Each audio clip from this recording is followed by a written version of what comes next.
The Alabaster Almanac. Chapter. Something is growing back there. The body is not a democracy. It does not hold votes. It simply announces in its own time what it has decided. Gumbo Dupree, age 91, standing at the bathroom mirror. At 5:14 a.m. on a Thursday, looking at his lower back.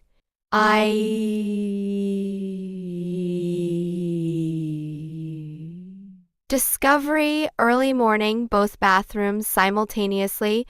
It started as most astonishing things in Bayou Saint-Mere started, with a sensation that could not be named until it had already been happening for several days. For Gumbo, it had been a persistent warmth at the base of his spine. He'd attributed it, in the first 2 days, to the old injury from 1971, the one that had never fully resolved, and which he and his chiropractor, a philosophical Cajun man named Brother Teal, had been managing with a combination of twice-monthly adjustments, a heating pad the color of old mustard, and what Brother Teal called mediated acceptance, which was the therapeutic vocabulary for, "It's going to hurt and we are going to accept that together, heartily, for the rest of your natural life." Gumbo had considered this a reasonable arrangement. The warmth was not the injury. He knew the injury's vocabulary. The injury was a stale, tarnished ache, a bone-deep old complaint, damp at its edges from weather, bitter in the mornings. This was different. This was alive. This was something needing space. He was in the bathroom at 5:14 a.m. on a Thursday, standing at the mirror in his undershirt, when he reached around and felt with the careful, deliberately unhurried fingers of a man who has decided to investigate something without immediately deciding what he thinks about it, a nub. A warm, tender, unmistakably attached nub, approximately 2 inches above the waistband of his pajamas, right of center. It was, he concluded after touching it for a full minute, growing. He looked at himself in the mirror for a long time. He was 91 years old. He had survived Vietnam and the subsequent several decades of its afterlife in his nervous system. He had buried a son. He had watched his wrist develop the compass quality.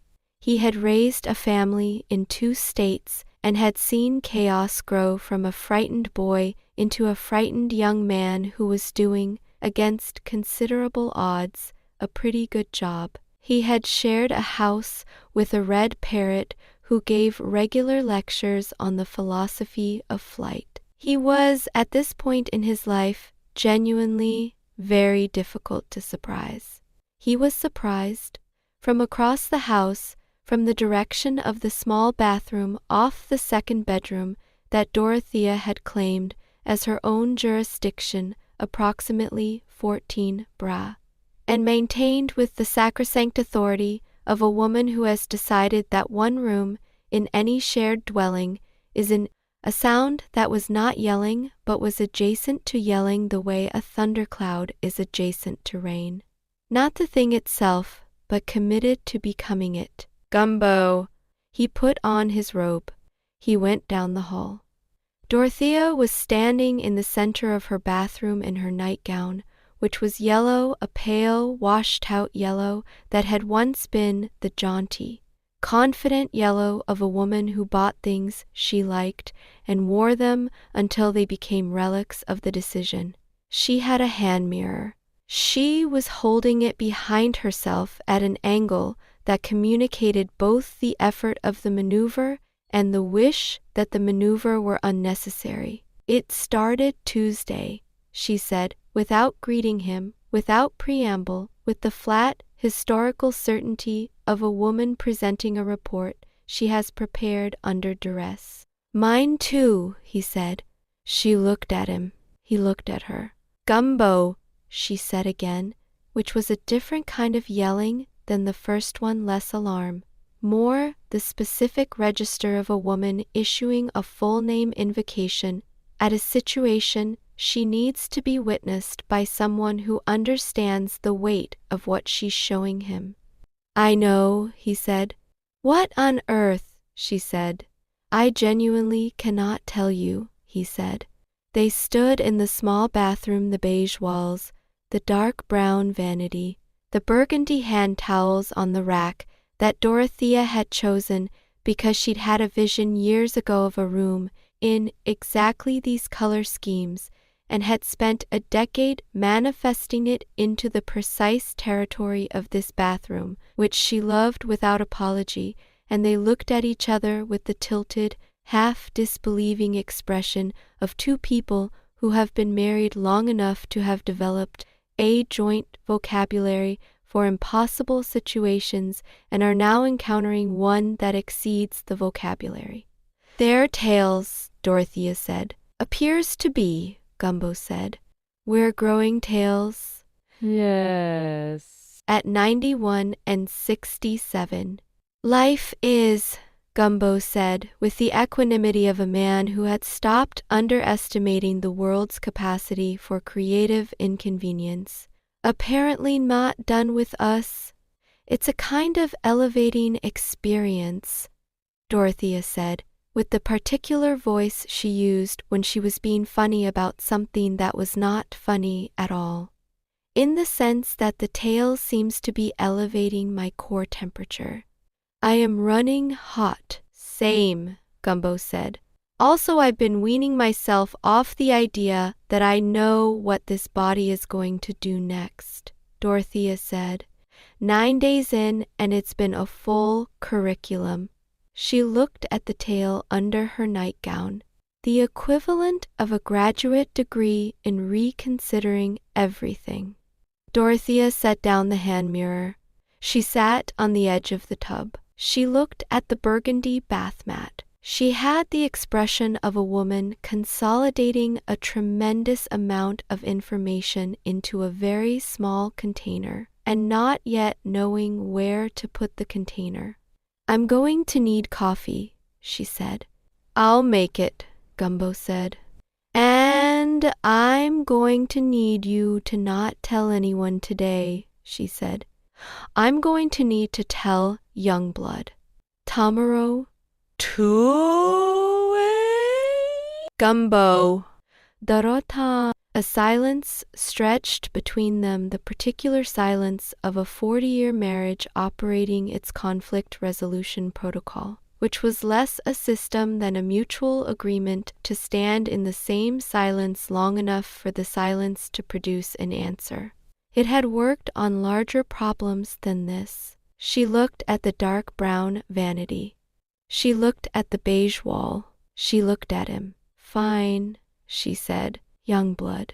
And nobody else. She paused. And not Ralph. You know I can't promise that. Try, she said. Tilda. Over the next 3 days, the tails grew.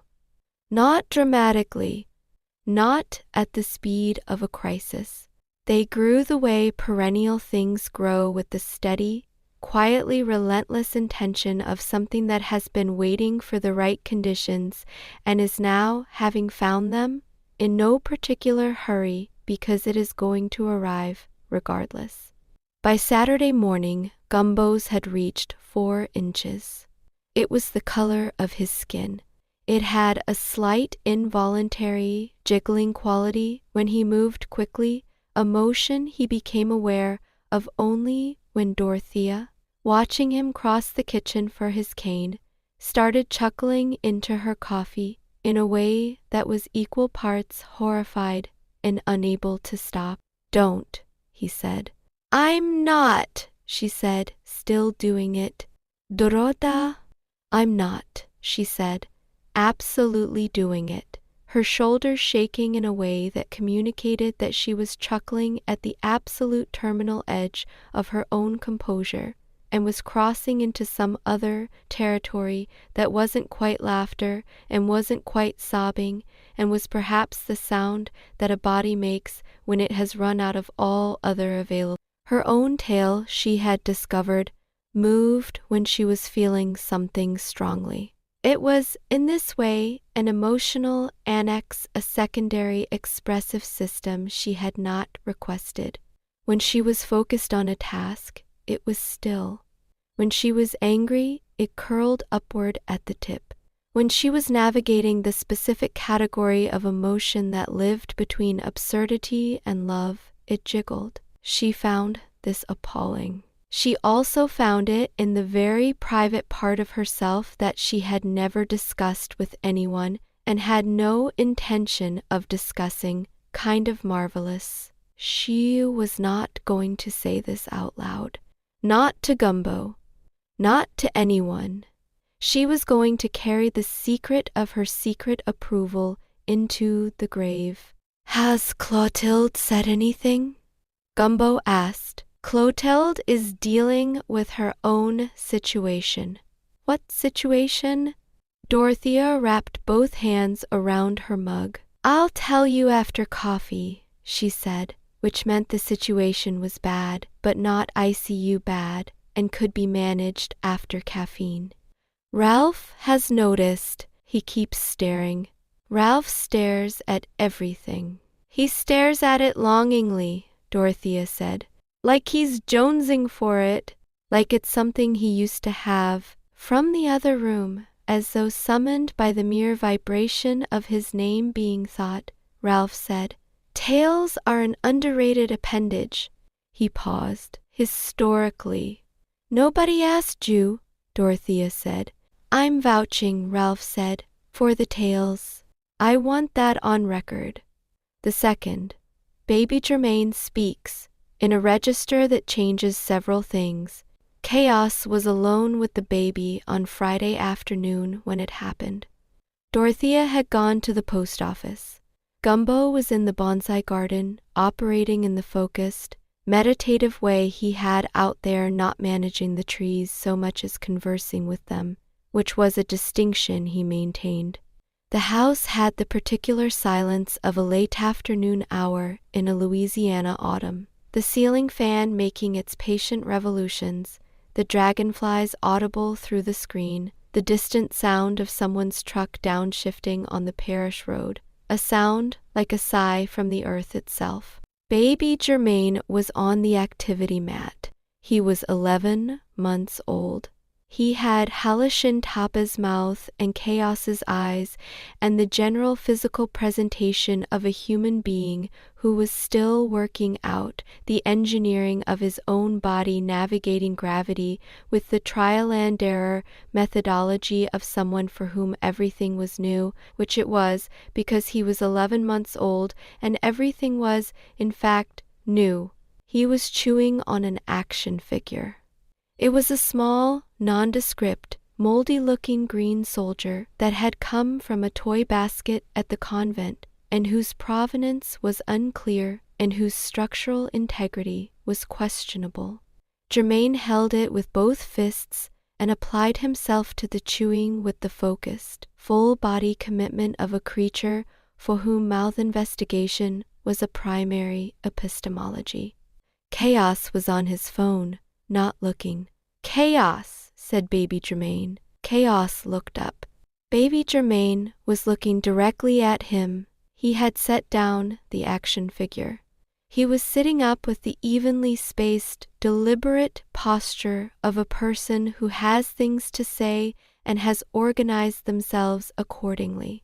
His voice, when it had come, had been there was no other honest description of full-grown man's voice. Deep, clear, carrying the texture of someone in their mid to late 30s who had lived someplace with weather.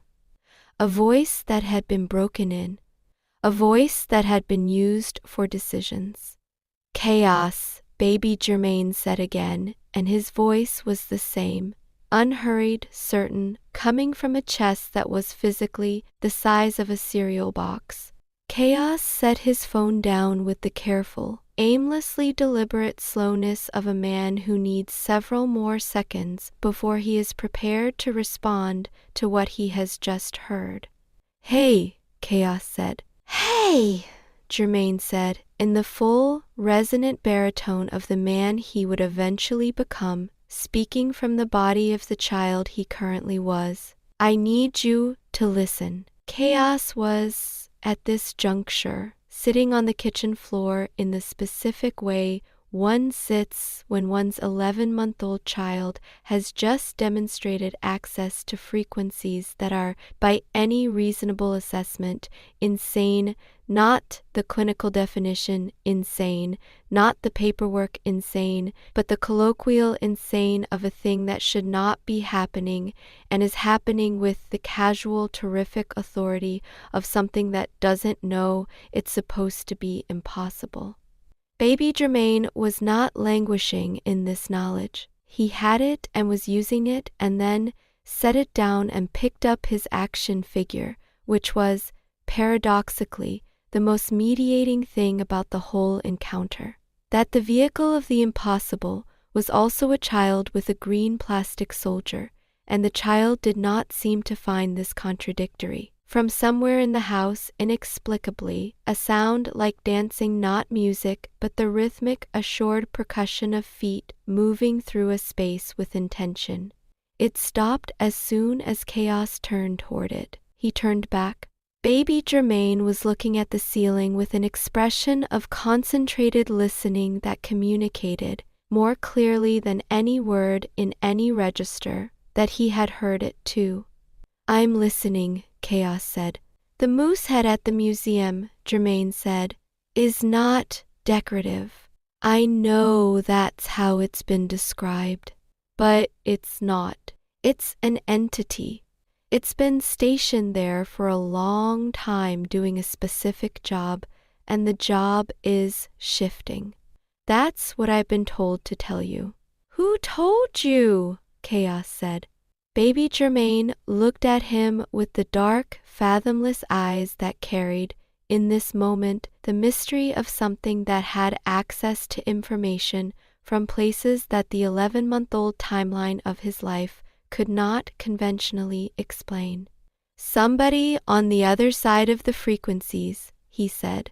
Somebody who knows I can do this and knows you'll listen to me in a way you won't listen to certain other people. Certain other people like who? Chaos said. Like Ralph, Germain said. You tune Ralph out. Don't deny it. Ralph talks for 40 minutes about epistemology while standing in a bowl of soup.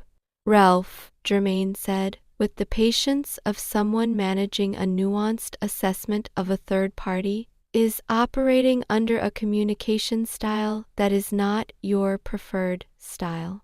That's legitimate, but the information is real. The moose head is real, and there's something coming through the gate that the gate hasn't processed before, and the moose head is part of the early warning system. You need to go to the museum. Chaos looked at his baby. His baby looked at him with the expression of someone waiting for a meeting to proceed. Are you going to remember this conversation? Chaos said. Baby Germain considered this for a moment. No, he said. Probably not. The access is, he waved a hand, a tiny hand, a hand the size of a potato chip, waving in the way of someone for whom gestural communication was still new and therefore extravagant and somewhat imprecise. The access is brief phase only. It comes and it goes. I can't control when. Brief phase, Chaos repeated. It's going to get more frequent, Germain said, as I get older. But right now, it's brief. So I need you to act on what I'm saying because I might not be able to say it again for a while. He paused. Also, my diaper needs to be changed. It's not an emergency. It's a heads up. I'm saying everything I need to say first, and then we'll address the practical. Chaos looked at him. The moose head, Germain continued, with the focused, zooming energy of someone covering a full agenda in a limited window, has crow's feet around its left eye. not aging. A message. Someone is printing a tracer on it, has been for weeks, and nobody has looked at it because nobody looks at taxidermy as a communication system. You need to look. I'll go tomorrow, Chaos said. Today, Germaine said. Bobby! Today, baby Germaine repeated, in a tone so specifically and recognizably his father's tone that Chaos had the eerie, dislocating experience of hearing his own manner of speaking deployed back at him by someone who had, presumably, inherited it from approximately zero experiences of being around him since being born. The timing matters. There's a 1-hour window. Chaos stood up. He went for his jacket. Thank you, baby Germaine said. He picked up the action figure. He resumed chewing. The third. The museum, the Moose Head, does not disappoint. The Bayou St. Mere Historical and Curiosities Museum occupied a Victorian building on the south end of Main Street, 2 blocks from the Blind School Mansion, and directly adjacent to the snow cone stand that operated out of a converted horse trailer 9 months of the year and closed from December through February, with a hand-lettered sign that said SEEU when it's HO. The museum had been founded in 1923 by a woman named Serafina Towsett Marchand, who had operated on the misguided notion that the town's history was not only worth preserving but worth paying admission to examine, and who had been, by most accounts, endlessly correct about the first part and relentlessly wrong about the second. The admission structure was adults $2, children a nickel, a system so old-fashionedly priced that visitors routinely handed over the $2, with the expression of people completing a transaction they found tacitly apologetic. Serafina Towsett Marchand had operated her museum the way certain people operated their convictions. Easily convinced she was right, terribly resistant to evidence otherwise, especially loud about the history of the town in the years when the town's history was not something the town's leadership wanted discussed loudly. She had been, by the account of the one surviving photograph, a tall woman with braided silver hair and the arrogantly upright posture of someone who found timidity offensive. She had called the museum a sanctuary, not the religious kind, but the alpine kind, the kind that stood at altitude above the usual atmospheric noise. The sanctity of the place, she had written in a 1931 letter, now laminated and mounted near the entrance, was not about the objects, but about the attention, the sacrifice of ordinary distraction in favor of genuine looking. The current administration had not preserved this philosophy.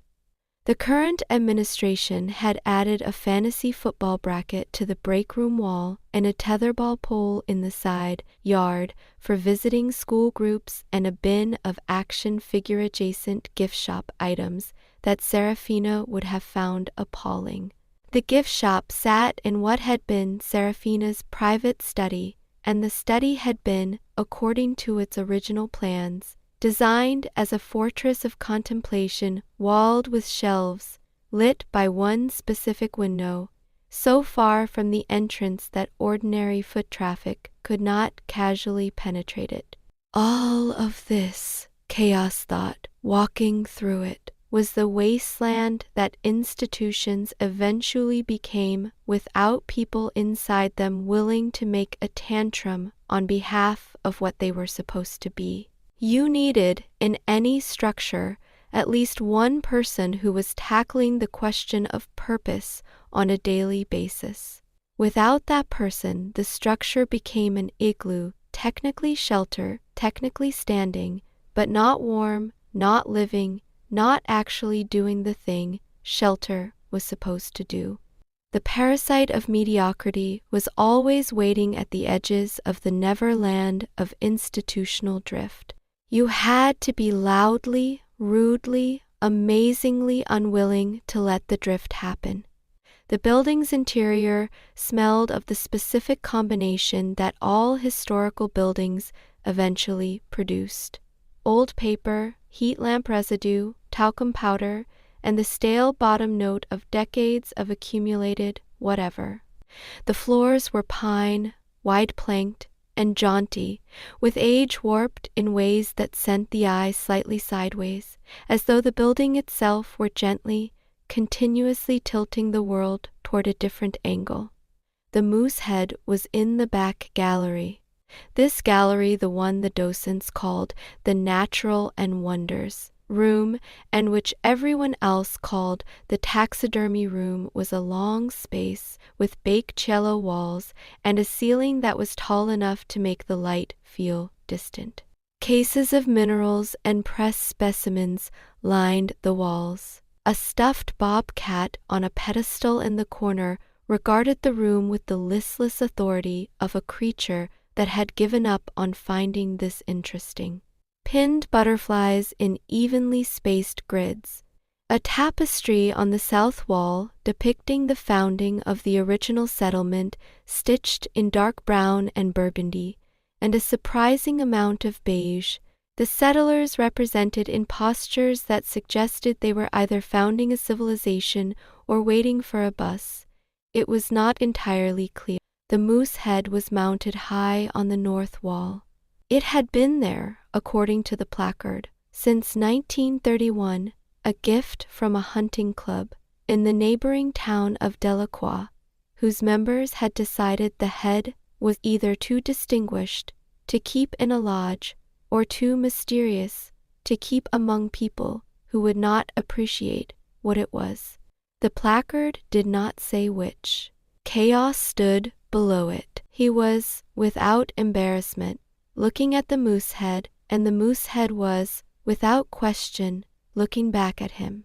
Not in the way that good taxidermy sometimes caught the light and produced the illusion of life. The moose head was looking at him the way one person looks at another person across a room when the looking is intentional and they want you to know it. Levelly, with the contained urgency of something that has been waiting. The crow's feet were there. Around the left glass eye small, radiating lines pressed into the fur and hide, so delicately incised that they read, in the ordinary light of a Tuesday afternoon, as the natural texturing of aging skin.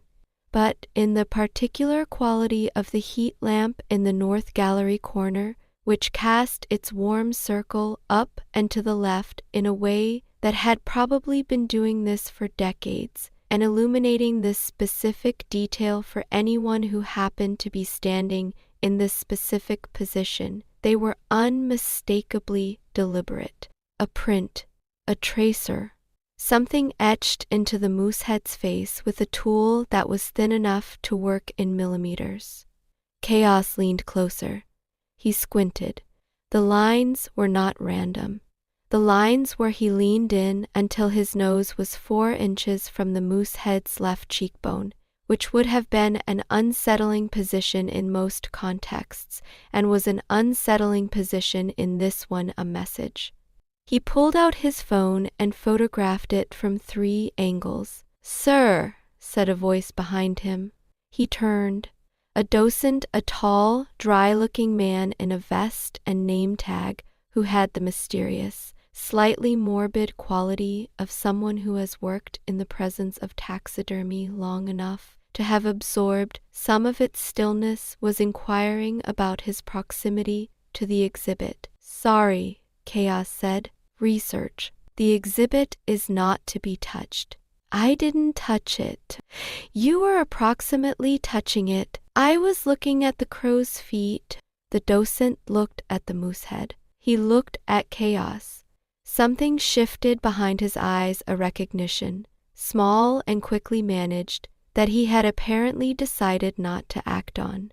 "The crow's feet," he said carefully, "have been there for approximately 14 years. If you're interested in the provenance of the etching, there's a tip line. The museum keeps a log. A tip line, Chaos said. For observations, the docent said. He was, Chaos noted, trembling very slightly around the hands, not from fear, from the specific physical manifestation of someone who has been sitting on information and is now being handed an opportunity to move it. We've had, he lowered his voice, other visitors. Recently, who noticed things about the moose head that are not in the standard exhibit description. What kind of visitors? Chaos said. The docent looked toward the entrance. He looked at the bobcat. He looked at Chaos with the expression of a man who has decided on the spot to be tactful about something he has been keeping tactlessly for a long time. Unusual ones, he said, like yourself. He produced a small card from his vest pocket. It had a phone number and, below it, in small, neat print, for those who already know what they're looking at. Chaos took it. He looked up at the moose head one more time. In the heat lamp's warm ellipse, the crow's feet around the left eye seemed to shift not with movement, not with any gesture that the eye could firmly locate, but with the very specific quality that Gumbo's wrists sometimes had. The quality of a thing that was always already saying something, for anyone who had been paying the right kind of attention. Thank you, Chaos said, to both the docent and the moose head, without specifying which remark was for whom. Tilda. He sat in the golf cart that the museum kept in its side lot for elderly visitors and which Chaos had commandeered because it was there, and he needed to look at the photographs of the crow's feet in good light, and he zoomed in on the first image. The morning was hot in the specific way of a Louisiana autumn afternoon that had not received the memo about the season change, a residual, stubborn, separate heat that sat on the parking lot like something that had refused to be banished and was going to finish what it started. The etching resolved into letters. Small, certain, incised with the precision of someone for whom this was a practice system. It said, "The gate is dreaming." 3 words. Arranged in a tilted arc around the eye's outer corner, following the natural lines of the skin, hiding in the natural lines of the skin, waiting for someone who was already dreaming adjacent to the same frequency to come close enough to read them. Chaos sat in the golf cart in the museum parking lot for a long time. The neighboring town of Delacroix, 2 miles north, was visible on the water tower. Through the live oaks, the old industrial tower yellow of its paint job, a color that was simultaneously marking and landmark, and the specific shade of something that had been there so long. The gate is dreaming, he called Gumbo. I know, Gumbo said when he heard it. You know, Chaos said. My wrists knew this morning. I was hesitating to say it because I didn't have the words yet. A pause. How's the baby? The baby, Chaos said, told me to go to the museum. A much longer pause. In a deep voice, Gumbo said. Yes. Then it started, Gumbo said. What started? The thing we don't have a word for yet, Gumbo said. Come home. And Chaos. Stop at the pharmacy. We need talcum powder. For what? Chaos said. Gumbo said nothing for a moment. For the tails, he said. The 4th, Youngblood investigates the crawl space, a mistake in multiple acts. It had begun, as Youngblood's worst ideas tended to begin, with a reasonable premise. The reasonable premise was this. Sister Clotilde's house, the narrow, wood-framed rental on Persimmon Street, in which she had lived for 19 years, and from which she rented the upstairs back room to Youngblood, for a sum they had agreed on in 2022, and neither had revisited since, which was its own form of silent understanding, had a crawl space underneath it that had not been inspected since a plumber named Marcel had gone under there in 2019 to address a pipe and had emerged 3 hours later with the expression of a man who had decided to retire. Marcel had not elaborated. The crawl space was accessible through a hatch in the floor of the laundry room. Youngblood had noticed in the preceding week that the floors near the southeast corner of the house had begun making a sound he could not satisfactorily categorize, not a creak, which was the normal floor vocabulary of old Louisiana houses. Something wetter. Something that suggested that whatever was happening underneath the floor was happening in the presence of water. He had been going to tell Clotilde. He had hesitated, specifically because Clotilde was, at this particular moment in her personal and professional history, dealing with her own situation, the nature of which was something Youngblood had only a partial understanding of, and which he was, by mutual agreement, not pressing for clarity. She needed the room around the situation. He was giving her the room. The floor noise had the quality of something nibbling at the edges of a structure from below, not catastrophic, not immediate, but the sustained, equivalent kind of damage that is sometimes worse than the catastrophic kind because it arrives in increments small enough to dismiss until they aren't. Like a street-fighting opponent who doesn't throw big punches, but keeps landing the same small one to the same spot until the spot stops being safe. He had also noticed in the past week a smell. Not a festering smell, nothing offensive, nothing that suggested an active failure. More of a fumigating quality, chemical, vague, the smell of something that had been applied with purpose to a space that did not normally receive purposeful applications. He was not reveling in this information. He was not looking forward to what it meant. He filed it alongside the floor noise and the separate category of things he was calling, internally, the house's opinions.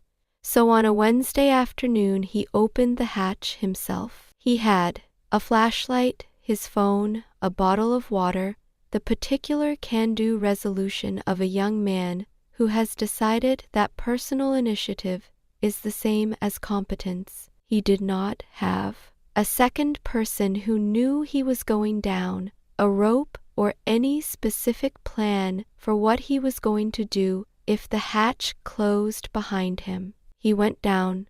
The crawl space was a pigsty. There was no other accurate word for it. It was a damp, festering, low-ceilinged world of packed clay and old pipes and something that had once been insulation and was now a drooping, gray-brown stalactite situation hanging from the floor above him in heaping folds that he could not get past without soaking himself in whatever moisture had collected in its folds. The flashlight showed him a long, low corridor of old joists and darkness, and at the far end, approximately 40 feet in, a soft glow of something that was not his flashlight and was not any light source he could identify. He went toward it.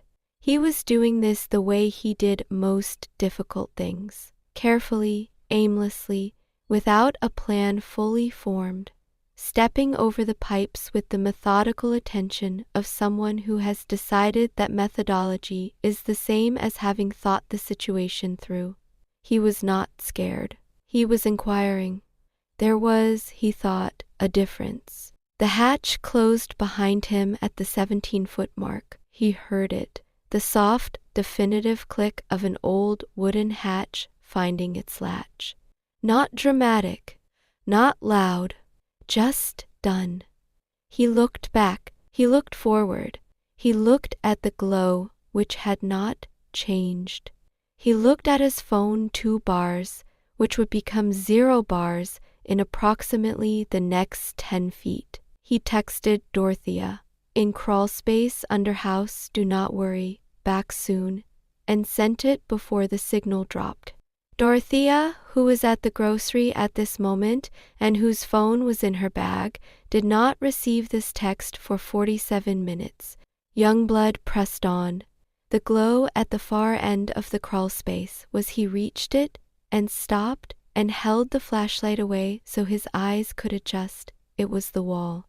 The foundation wall of the house at the southeast corner, which was constructed of the original cypress board and brick that the house had been built on in 1904, and which had, at some point in the intervening 120 years, developed a property that walls were not supposed to have.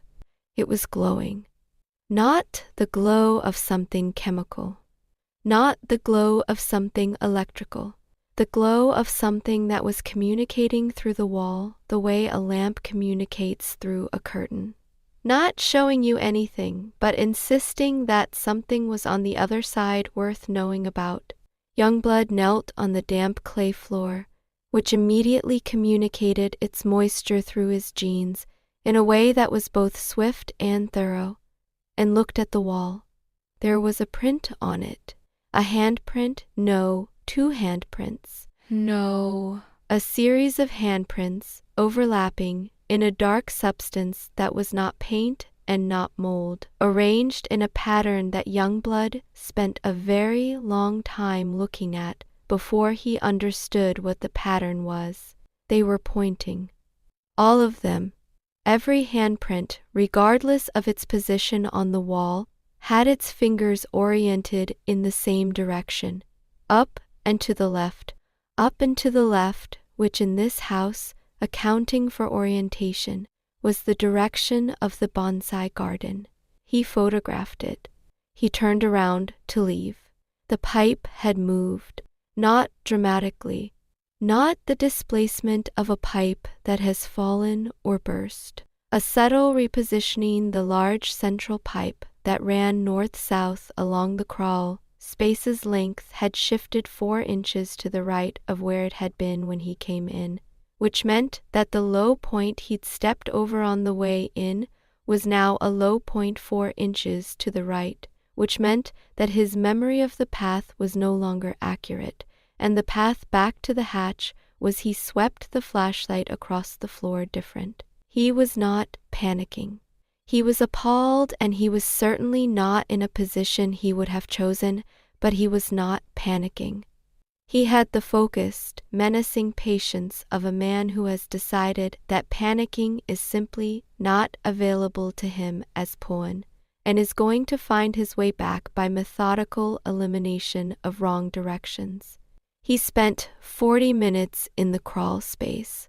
He found the hatch at the 38-minute mark in a position 3 feet from where it had been before, which he noted with the scientific detachment of someone who was going to have very detailed things to say about this crawl space once he got out of it. He climbed up through the hatch into the laundry room. He sat on the laundry room floor. He looked at his hand. On the palm of his right hand he had no memory of touching the wall with his bare palm. He had been careful. He had been using his knuckles. There was a message, written in the same dark material as the handprints, in letters that were small and absolutely clear. Wake the gate, now. Strictly speaking, a message appears on his hand was the wrong grammar for what had happened. The message had appeared, past tense, while he was in the space, while he was kneeling on the damp floor of the southeast corner.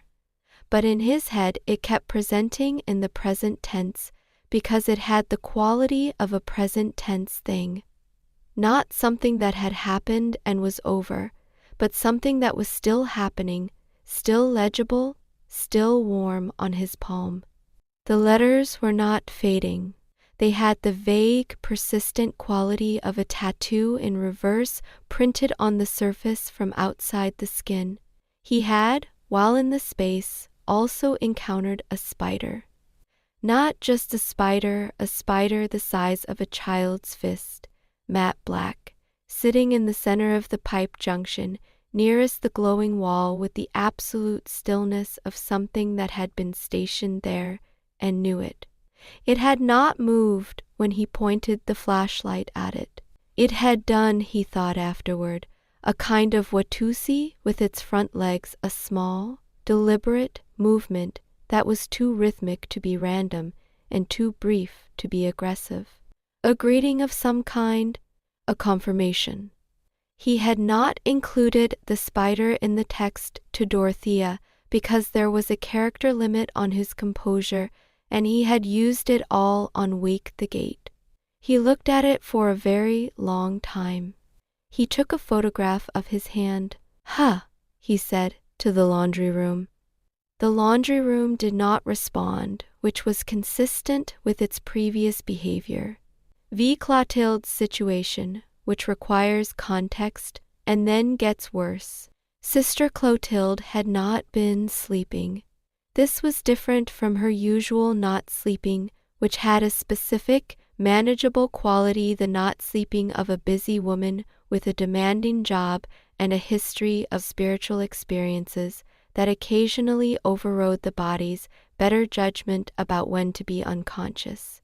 The usual not sleeping was a pigsty, at most.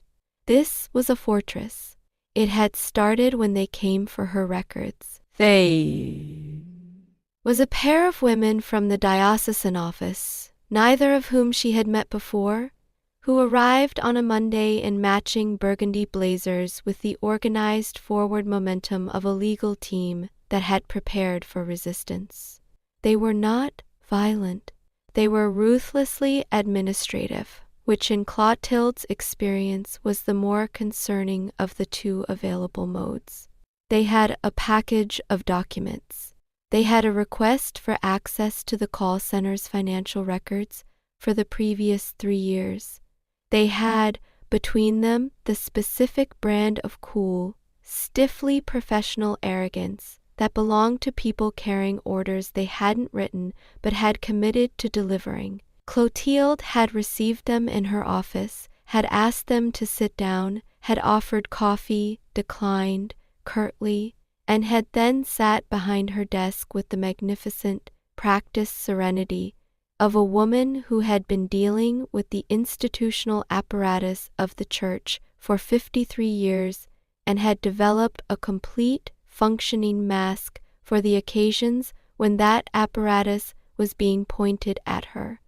"What specifically is the subject of the inquiry?" she said. "The financial activities of the Center for the tax years 2022 through 2024, said the taller of the two women, whose name was Marguerite and whose crow's feet, Clotilde noticed, were the real kind, the kind that came from years of concentrated focus on small things. "The center's finances are a matter of parish record," Clotilde said.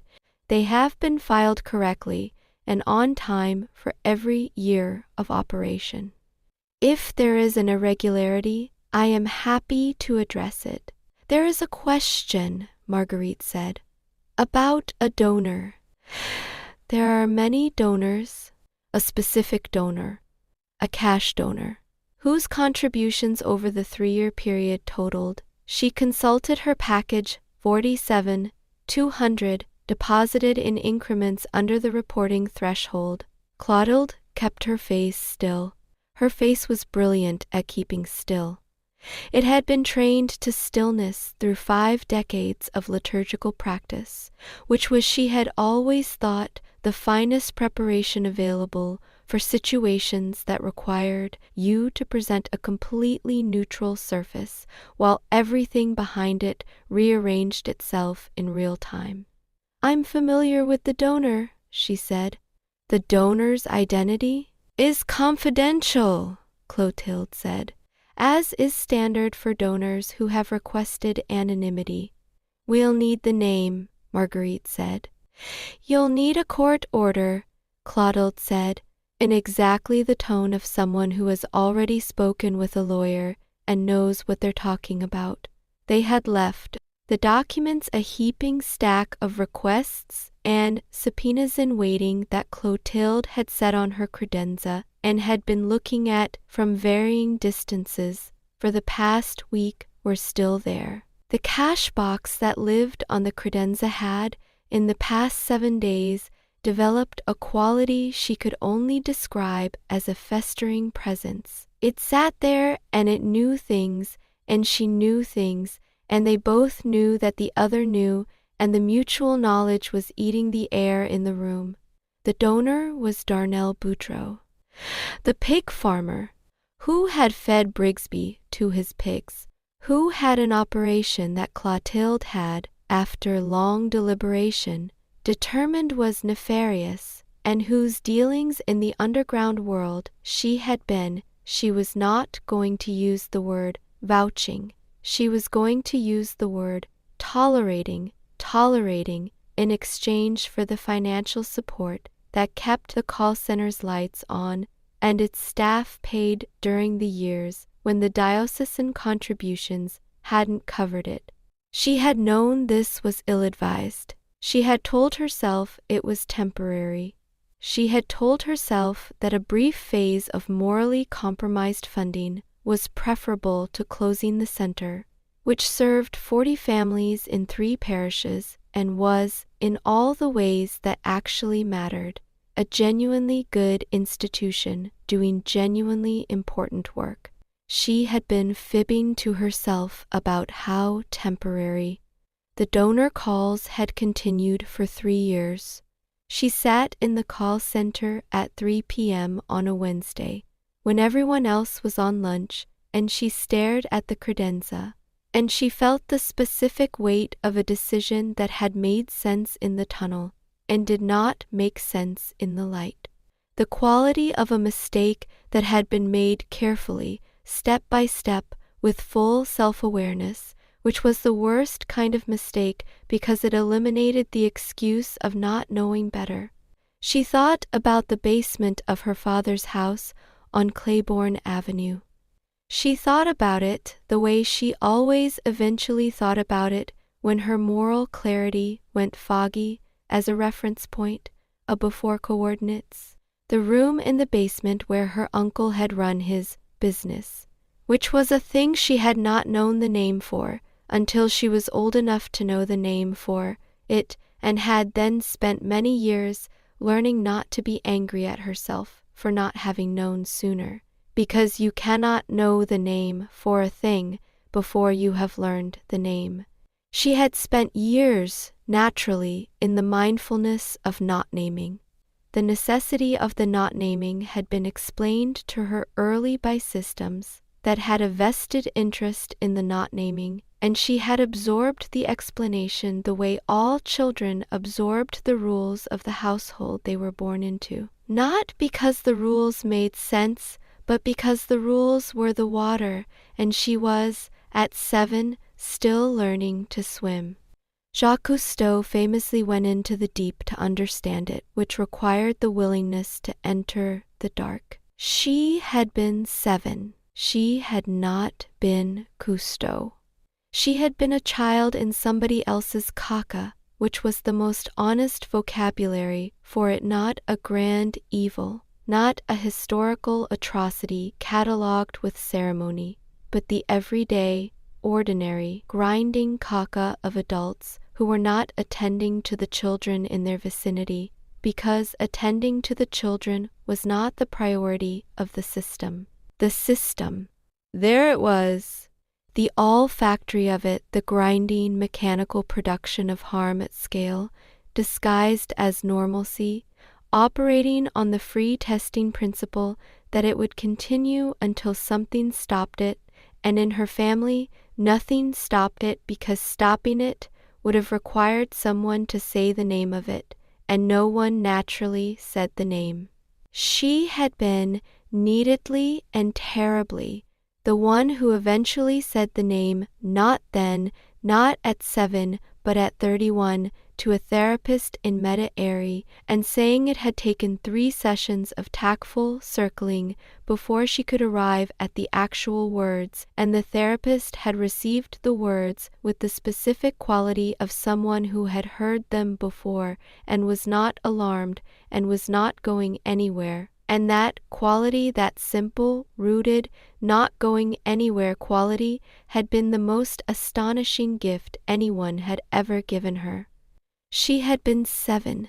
She had been a listless, quiet child in a house where quiet was rewarded, which meant that quiet was the adaptation, not the personality. She had been a young, numb, watchful girl in a house that was operating a system she didn't understand, with adults who were participating in the system with the casual certainty of people who had decided, somewhere above her, that the system was fine. The basement had the tapestry of remembered trauma. She thought of it as a tapestry because the individual threads were not the thing was the pattern they made. The pattern was. No one asked. No one was curious. No one connected what they could see, if they chose to look, to what was obviously present. The endlessly festering quality of a secret that had never been named in her hearing, only felt, only absorbed into the body the way damp gets into walls.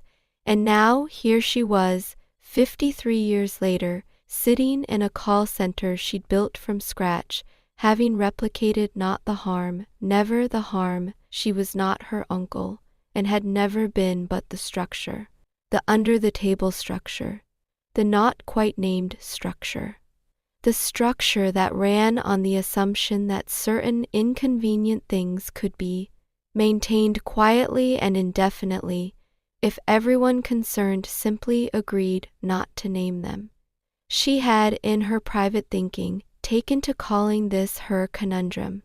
She had, in her more honest private thinking, started calling it her mistake. She was going to fix it. She had the letter half written.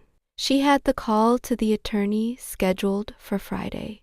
She had the specific, bitter, soul-stirring clarity of a woman who has finally stopped hesitating at the edge of a hard thing and is stepping toward it. She had, for the past week, been sitting with the thing the way you sit with a poultice, desperately wishing it would draw the poison faster, not able to make it go faster, endlessly, relentlessly aware of the passage of each hour that she was still sitting with it instead of having The attorney had not yet been called. The letter had not yet been sent. This was, she thought approvingly of nothing about herself in this regard, the architecture of cowardice in its sophisticated form. Not refusal, but delay. Not banishing the action, but also not taking it. Lingering at the edge, longingly, like a diver standing at the end of the board who keeps looking at the water. But today was Wednesday, and the credenza sat there, and the cash box sat on the credenza. And she looked at the Mona Lisa print on the wall, a joke gift from Youngblood 2 years ago, a small reproduction in a dollar store frame, hung above the cash box with the absolute straight-faced sincerity of something placed there to make a point that they'd both agreed, through silent understanding, not to articulate, and the Mona Lisa looked back at her with that infuriating, permanent, paradoxically comforting suggestion of knowing everything and being fine with it. "Easy for you," Clotilde said to the Mona Lisa. The Mona Lisa maintained her position. Tilda.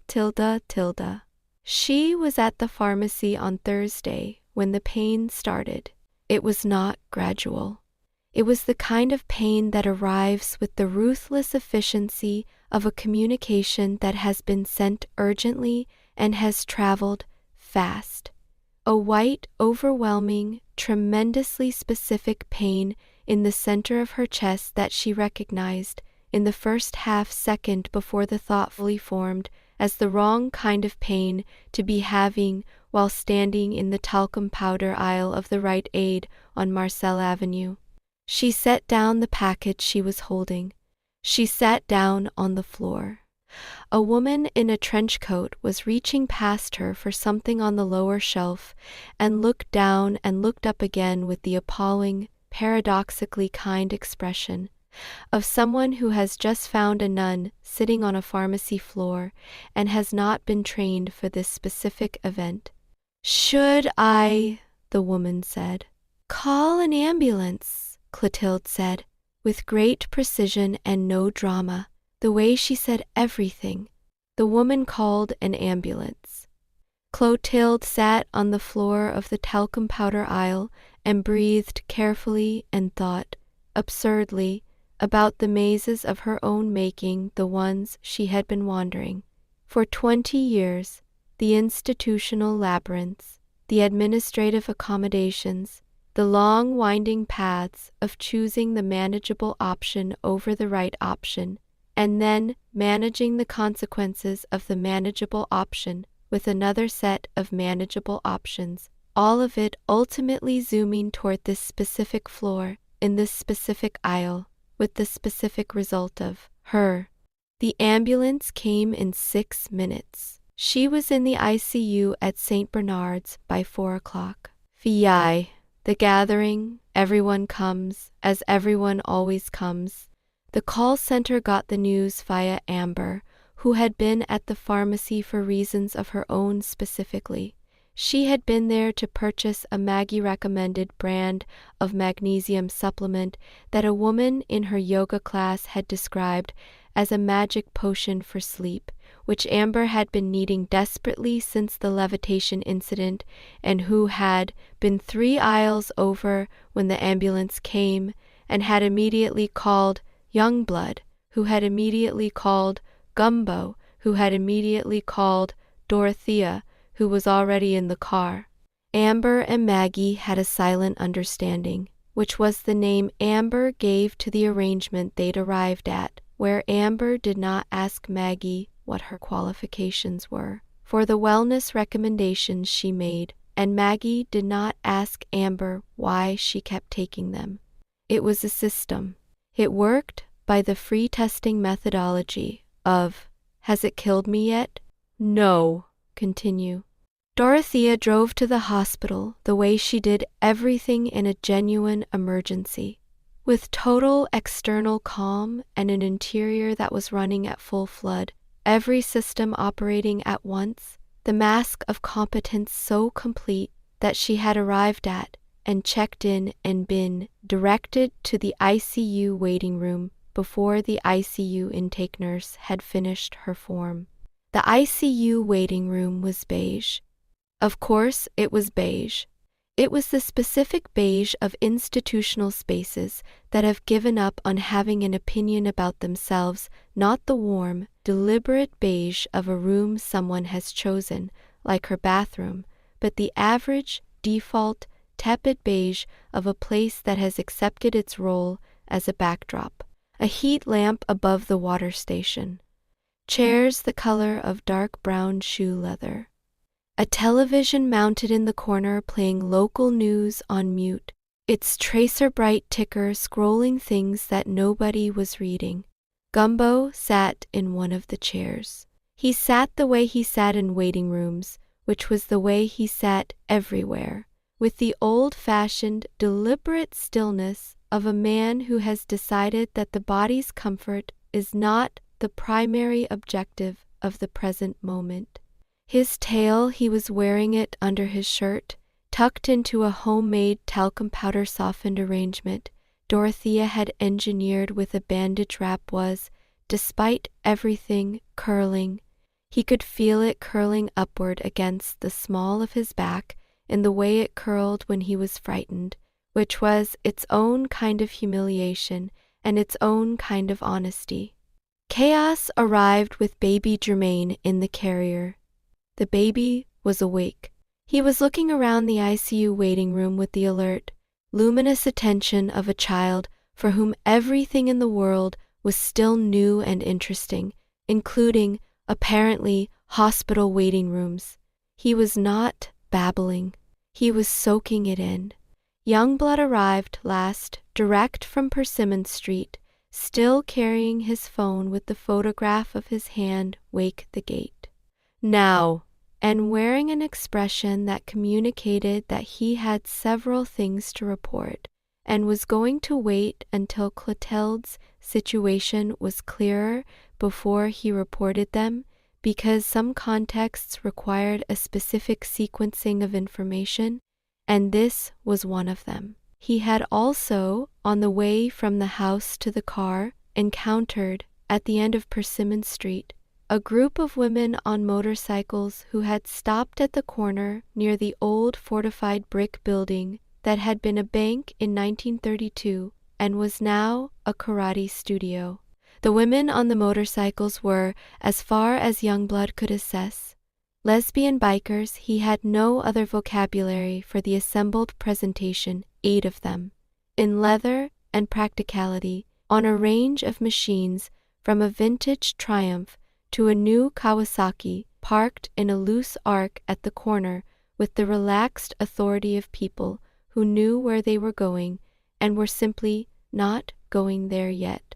One of them had looked at his hand, specifically at the message on his palm, and had nodded once, approvingly.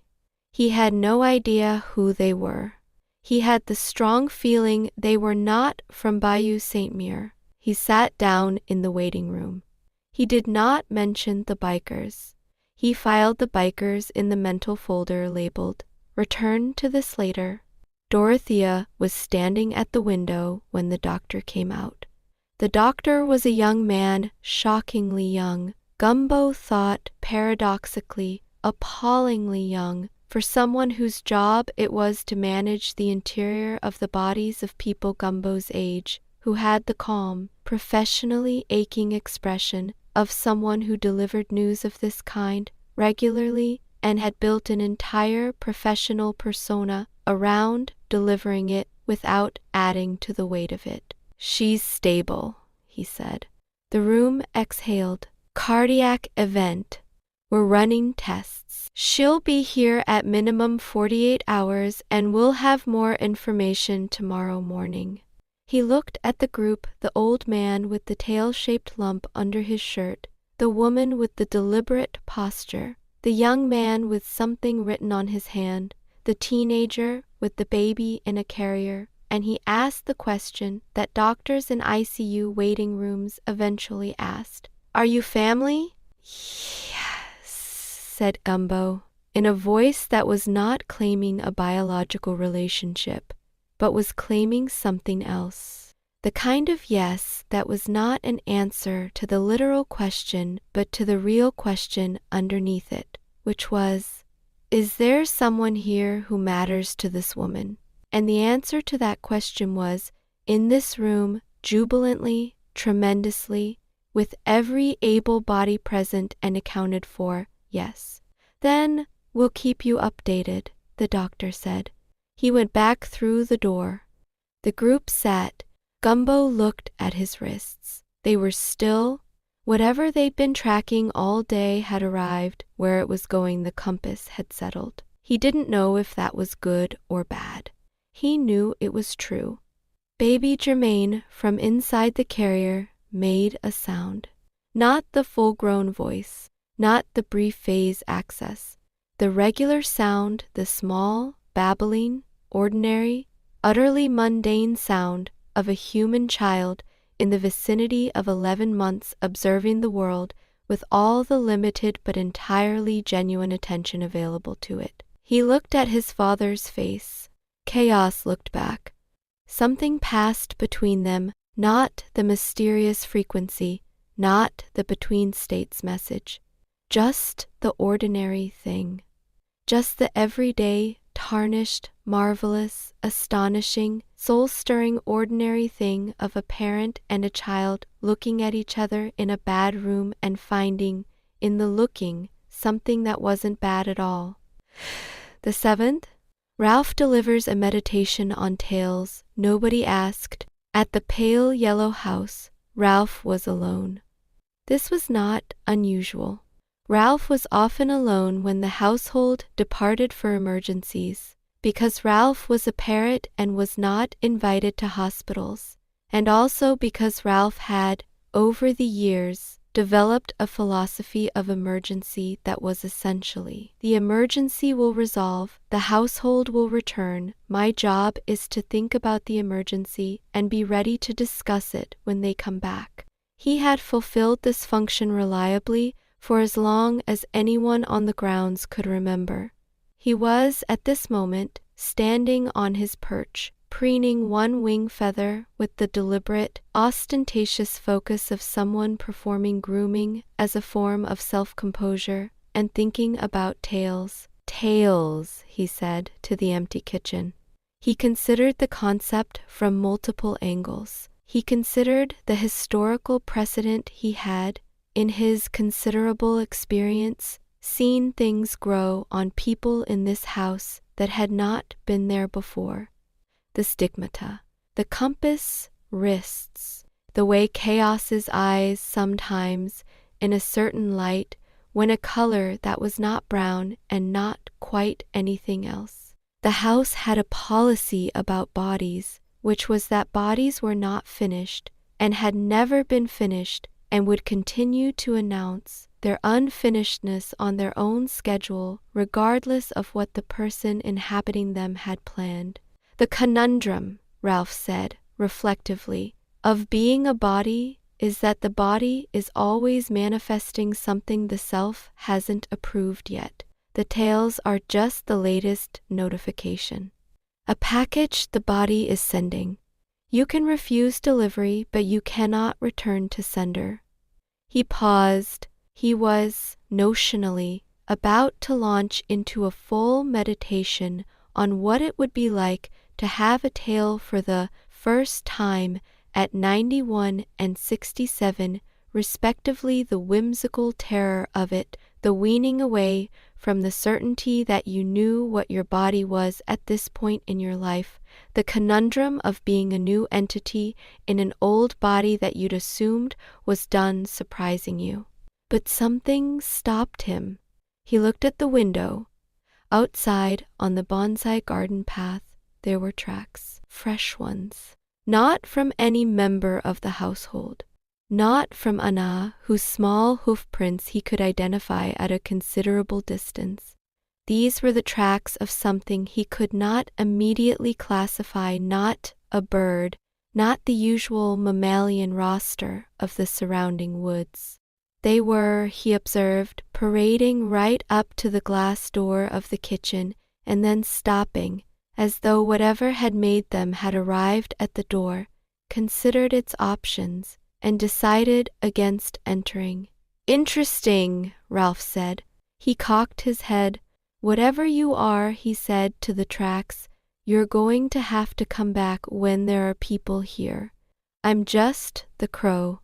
I'm just the one who notices things. The ones who act on the things are currently at the hospital." He paused. "They'll be back," he said. "They always come back." He resumed preening. Outside, beyond the kitchen glass, the bonsai trees moved in a wind that had not been there a moment before. The gate at the edge of the property, the old iron gate that Youngblood was psychically connected to, that had been standing there since before anyone currently living could account for, made a single, low sound. Not metal on metal, not the grinding of rust. Something lower. Something that sat in the chest rather than the ear. Ralph cocked his head the other direction. "Dreaming," he said quietly. "The gate is dreaming." He was quiet for a long time after that. The 8th. What zones out? The call center after hours. Amber was the last one in the building. She had stayed after the others left, not out of dedication, exactly, but out of the particular inertia that sets in when a person has been given bad news in the middle of an ordinary workday and doesn't yet know what to do with themselves outside the building where the news arrived. She sat at her terminal. She was not working. She zones out in the call center the way a person zones out in a car on a familiar route. Present enough to respond if something requires responding to, absent enough that she could not, 3 minutes later, have told you what she'd been looking at. She was looking at the screen, which was showing a dormant call Q&A screensaver of the diocesan logo cycling slowly through a rotation that she found, in the way of things you look at aimlessly for too long, hypnotic and slightly menacing. At some point, she could not pinpoint when she became aware that the ambient hum of the building had changed. The quality of the silence after hours in the call center was normally the silence of 40 people no longer present. The ghost hum of vacated machinery, the settling of the building's old bones. This was different. The hum had she didn't have a word for it, an elasticity, a stretch quality, as though the air was being gently, carefully expanded to accommodate something. A message appeared on her screen, not on the call queue, not in the email interface. On the desktop itself, the actual desktop background, the diocesan logo cycling beneath it, the message appearing in the same font as the screensaver text, as though it had been there all along, and she'd only now come into the right frequency to read it. For the African Americans, and for the American Africans, and for the ones who carry both names and neither. The 8 knows. Amber looked at this for a long time. It cycled away on the next rotation. When it came back around, it was gone. She sat very still. Then she took out her phone and photographed the screen, even though the message was no longer there. As a declaration to herself that she had seen it, she put on her coat, she picked up her bag, she turned off the lights. She stood in the doorway for a moment, looking back at the dark room, the evenly spaced terminals, the mahogany of the conference table visible through the glass partition, the Mona Lisa in its dollar store frame above the credenza, the empty chair. "It's going to be okay," she said to the chair, to the room, to herself, to Clotilde, who was not there. She locked the door. She went out into the dark street, where the neighboring town's lights were visible in a low, foggy glow on the horizon, where the snow cone stand across the way was closed and dark and locked under its own beige awning, where the whole of Bayou Saint-Mere was conducting its ordinary night business around an extraordinary center that most of it didn't know existed. She walked home. She looked up. Above the tree line, barely visible through the live oaks, the star that had been at the edge of the sky every night that week was there again. She had been calling it the Davenport Star in her head, a private name, no reason for it, just the name that had arrived and stayed. It had the specific blue-white quality of a light that was genuinely far away and genuinely bright at its source, which meant the light she was seeing had left that place light years ago and was only now arriving, which meant she was looking at the past and calling it the present, in the way that all star watching was the looking at the past and calling it the present. "Trial and error," she said to the star. "That's all it ever is." She kept walking. The 9th. The Isle of Capri incident. A brief, necessary digression. There is a casino boat called the Isle of Capri that operates on the waterway approximately 12 miles from Bayou Saint-Mere. This is relevant.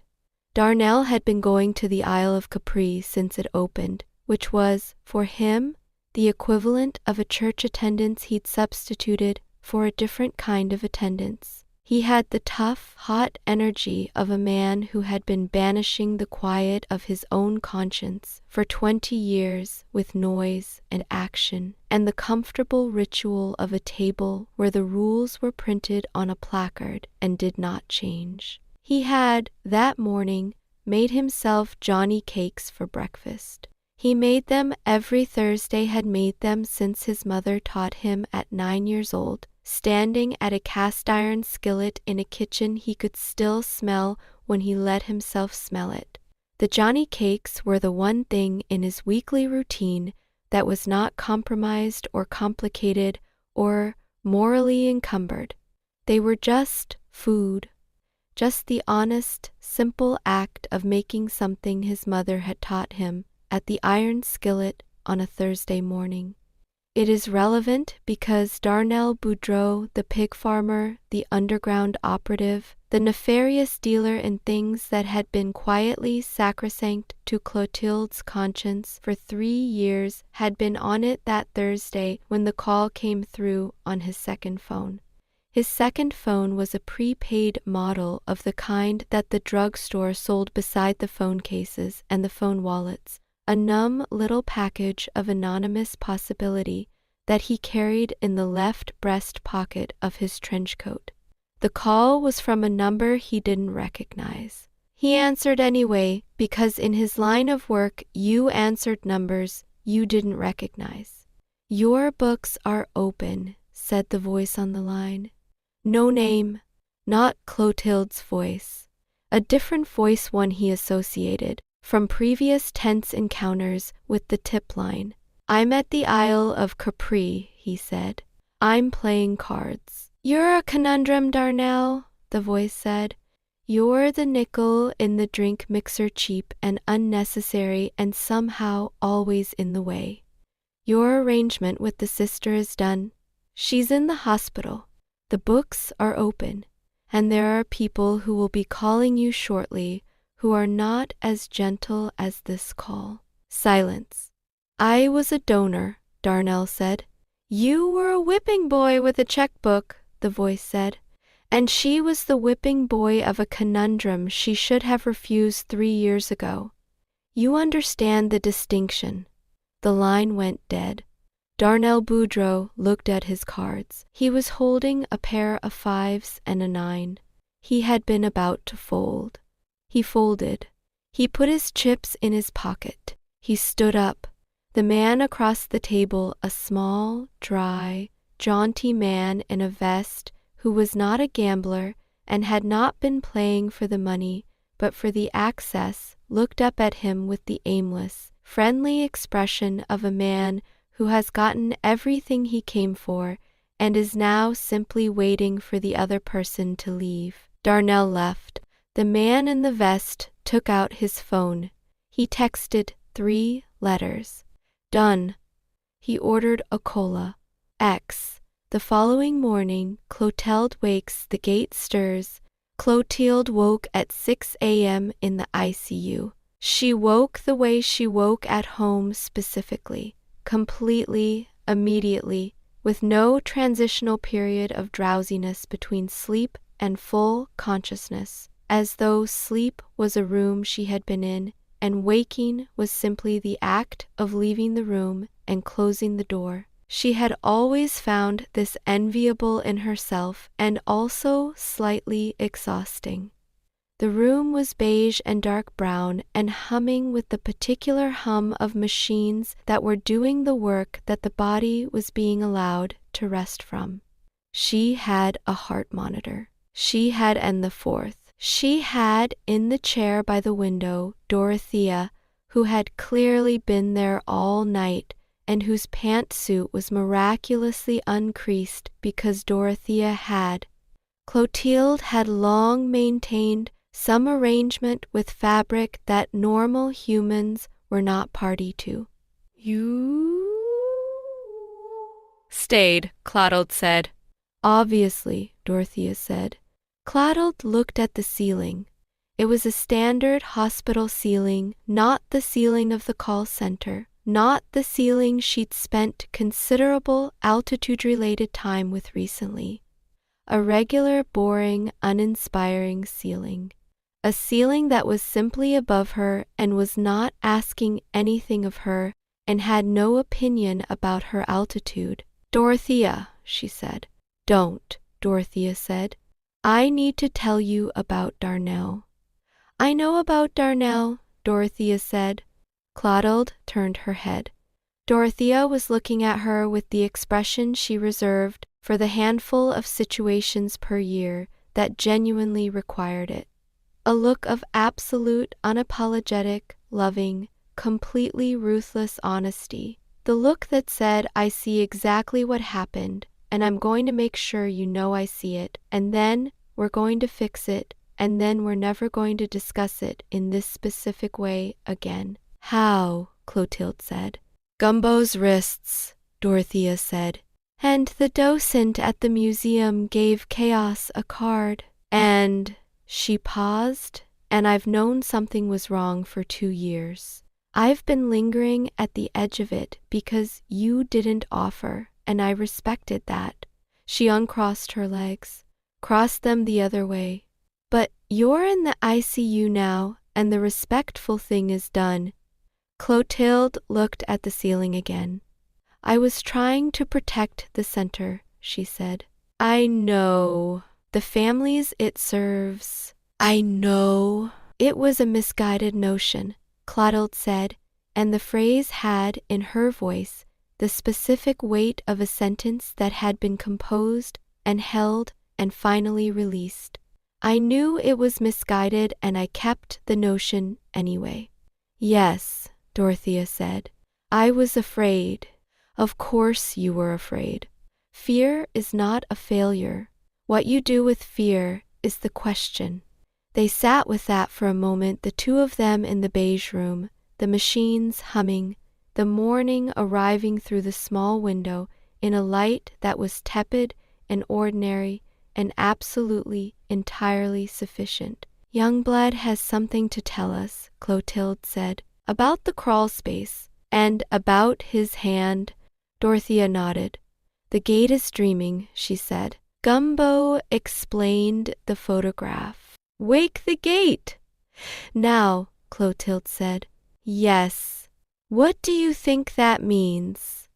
Dorothea looked at the window, at the morning coming through it, at the particular quality of the light in Bayou Saint-Mere on a Friday morning, that slow, warm, foggy glow of a Louisiana autumn beginning to lean toward winter, the light that made everything look like it was being reconsidered. I think, she said, it means we have work to do. And I think it means we do it together. And I think, she stopped. She was, Clotilde noticed, sitting very carefully with the particular posture of a woman managing something at her lower back. I think there will be things about our bodies, Dorothea said, choosing her words with the precision of someone who has decided to say the actual thing that we are going to have to accept, that are going to require, she paused, new approaches to tailoring. Clotilde looked at her for a moment. Dorothea, she said, are you also? We will discuss it at home, Dorothea said, firmly, with the finality of a woman who has said all she intends to say on this subject in a beige hospital room monitored by machinery. Clotilde looked at the ceiling. She started chuckling. It was the real laugh, not the polite laugh, not the professionally gracious laugh, not the laugh she deployed when Amber said something she wasn't sure was meant to be funny, but was treating as such to be kind. The real laugh, the laugh that started in the chest and went outward and was, paradoxically, perfectly suited to the ICU because it was too big and too genuine to stay inside the kind of thing that had put her here. Dorothea watched her for a moment. Then she started too. Tails, Clotilde said, laughing. At our age, Dorothea said, laughing. I have questions, Clotilde said. We all do, Dorothea said. The heart monitor registered her pulse increasing and then stabilizing at the level of something that was elevated and alive and conducting business. From down the hall, a night nurse named Francine put her head in, assessed the situation. Two women in their 60s and 70s, one in a hospital bed and one in a chair, laughing with the specific helpless relentlessness of people who have found the only appropriate response to something and intend to stay in it, and withdrew. "They seem fine," she told her colleague at the desk. "They do," her colleague said. The morning continued. Bayou Saint Mere woke up around its strange center: the convent, the call center, the blind school mansion, the malt shop, the chapel pond, the museum with its moose head, the crawl space with its glowing wall and its mobile pipes, and nobody who was not already inside it knew any of it existed. And that was fine, and that was the way it had always been, and it was enough. Out in the bonsai garden, Anne stood in the early light. She stood at the edge of the path where the tracks had come from in the night, the ones Ralph had seen but not named, and she looked at them. She looked at the gate. The gate was still, but differently still than usual. Not the stillness of an ordinary thing at rest, the stillness of something between a breath and a breath, the pause that isn't absence but anticipation, the pause that says, "Not yet, but soon." She was not alarmed. She went back to standing in the light. For now, that was enough. The gate was dreaming. Outside, the gate was still. The bonsai garden moved in the evening air. The moose head in the museum, 2 miles south, hung on its wall in the dark, its crow's feet in the heat lamp's cold absence glowing faintly with whatever frequency it had been holding since 1931, patient as anything that has been waiting for the right person to finally, naturally, come close enough to look. Dorothea put the kettle on. "Okay," Gumbo said back. "Okay," he said, to nobody and everybody. Chaos thought, "Naturally, this is my life. I have a baby who speaks in a man's voice about moose heads, and a parrot who gives ostentatiously excellent clothing advice, and 2 parental figures growing tails, and a colleague who got a message on his hand from a glowing foundation wall, and a slime troll in recovery in the woods. This is," he thought not bitterly, not with any feeling of approval for where life had taken him, not with the retarded sense of a person who had misunderstood where they were going. He'd been told nothing, promised nothing, had signed no contract for normalcy. This was simply the rodeo, his specific, personal, inherited and chosen and ongoing rodeo. And the thing about a rodeo was, you stayed on as long as you could, and when you came off, you got back on, and the whole thing was its own kind of terrific, in the original sense of the word, from the Latin terror to cause terror, which was the sense that had always contained, at its center, the acknowledgement that the thing was bigger than you and you were doing it anyway. Chaos looked at him. Germaine looked back. Baby Germaine from the carrier made a sound, the regular sound, the small, ordinary babbling sound.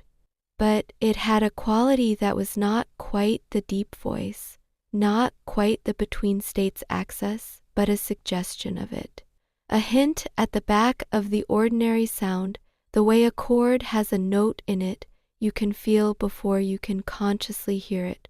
"The delivery," Ralph said, "is non-negotiable." "I rate the advice," Dorothea said, with the private, deeply felt, not of approval energy of a woman admitting she agrees with a parrot. "I do not rate the delivery." "Trial by error," Ralph said. "That's how I got to it." "That's," Chaos said, "actually good advice." A silence. I'm not done, Ralph said. I've been here all day thinking about this, and you are going to let me finish. He preened one feather. The moaning has to stop. The wincing every morning, Gumbo, every single morning, wincing at the trousers, the body is what it is. The tail is alienating your relationship with your existing wardrobe, which is a rodeo-level situation, but it is a rodeo you can win. You need new clothes, tactfully cut, tackily colored if Dorothea has her way, which she will. The body is nudging you toward a new phase. The body does not send nudges politely. The body sends them the way all important communications are sent, repeatedly growling, moaning, wincing, until the recipient is finally ready to hear them. Ralph, Gumbo said. Specifically, Ralph continued, with the ostentatiously composed authority of a parrot who has prepared remarks about how the body changes and the clothes don't, how the clothes are always lagging behind, how Gumbo has been wearing the same khakis since 1997 and the khakis have been accommodating the body all this time, the bad knee, the wrist situation, and now the tail with the patient, tactfully silent flexibility of a garment that has been around, and how Dorothea braided hers, which is the equivalent of tailoring from the inside out, which is, I'm going to say it, terrific. I rate it very highly. Nobody sat down. I've been thinking, Ralph said, about clothes. When the car pulled up and the doors opened and everyone came through in the particular order they always came through, Dorothea first, with the measured pace of a woman managing a tail and a clipboard and a long day's worth of accumulated feeling, then Gumbo leaning on his cane, then chaos with the baby in the carrier, then young blood with the expression of a man who has been in a crawl space and found a message on his hand and seen motorcycle women and has not yet had the conversation about any of it Ralph began. Ralph had been waiting. A coda. What Ralph said when everyone came home. End of chapter.